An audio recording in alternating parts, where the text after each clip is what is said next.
Hi everyone, I'm going to show you how to add voice control buttons to your Python applications using Picovoice Porcupine wake word engine, which can recognize multiple keywords simultaneously and the Tkinter GUI framework. This solution is on-device, private, cross-platform, and highly accurate. If you haven't already, please make sure to download and install Python. Additionally, sign up for the Picovoice Console and grab your free access key.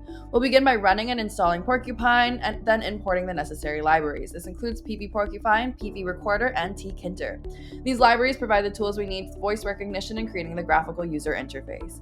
Next, we'll define a function to start the keyword detection. This function will start the recorder and schedule the keyword checking process periodically.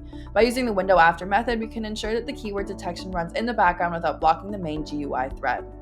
We also need a function to check for the keywords. This function reads audio frames from the recorder, processes them with Porcupine, and then updates the GUI based on the detected keywords. If the keyword is detected, the corresponding radio button on the GUI will be selected. We'll now initialize Porcupine by creating an instance of the engine with our keywords. In this case, I'm using Alexa and Jarvis, as well as your access key. This instance will be used to process the audio frames as well as detect the specific keywords. Then we set up Recorder to record the audio using the default input device. This recorder will capture the audio and provide it to Porcupine for processing.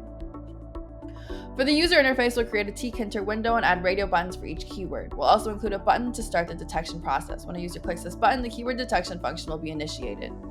With its setup complete, we'll start the Tkinter main loop and keep the GUI running. This loop ensures that the application remains responsive to the user interactions and can continue to check for keywords in the background. Finally, it's important to clean up your resources when the application ends. We'll stop and delete the recorder and Porcupine instances to ensure that all resources are properly released. Finally, run the code and let's try it out. Alexa, Jarvis, Alexa. And there you have it. You can find the source code in the video description below and start building now.